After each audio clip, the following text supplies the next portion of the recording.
Hi, I'm Shakira from the Picture Framing Shack, and today we're going to have a talk about matte border sizes in framing.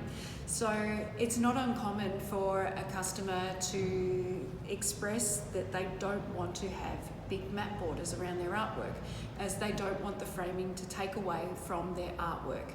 So I just want to have a chat about border sizes and how big's too big, how small is too small, and debunk a few myths about border sizes. Okay, so we have our artwork here. I've got a few different size matte boards that we'll look at and a few different size and style frames as well. So I'll start with a 30mm wide matte board. Now already it's looking a little bit mean on the border size. So if we put a narrow frame profile up against the matte border, it's okay, but I don't think it's doing anything for the artwork. If we put a slightly larger frame up against it, it accentuates again that this is a really small matte border. So the balance here isn't quite right. So let's have a look at the next size up. This one is a 50mm matte board. We'll have a look at it with the same frames again. So already the proportions are starting to feel a lot better.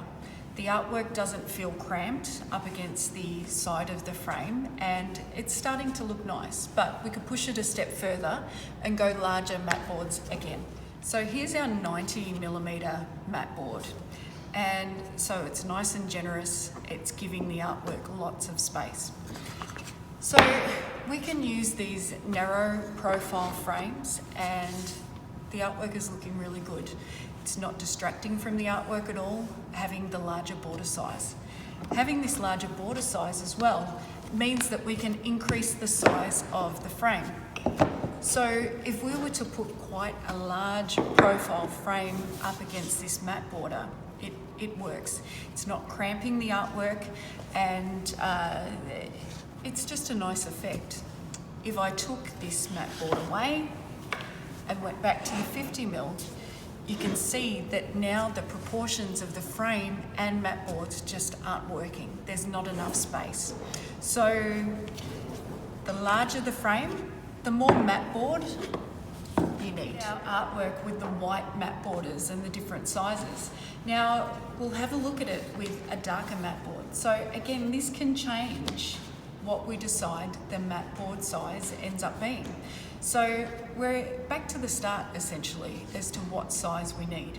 So instead of cutting all different mattes, we'll just do what we normally do in a regular consultation, is move the frame in and out of the matte board. So again, if we started off narrow, this is okay, but again, it needs some more space. So the colour can definitely affect the size of the matte board. And for me, the blue is actually feeling bigger and dominating of this artwork.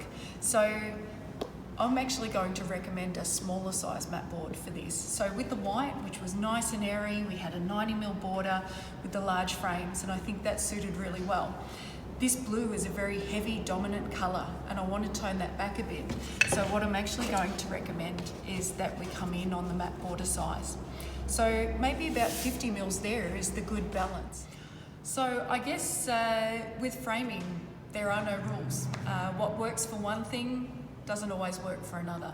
So what sometimes looks like a simple process of figuring out what size matte board to use with what size frame, we are considering the artwork, the colours in the artwork, the decor of where this frame is going to go, any existing frames, the customer's tastes and styles, and it's a balance of all those things. So if you find a framer that can look at your artwork and make this job seem really simple, stick with them. They're a good one. Thanks for that. We'll see you next time.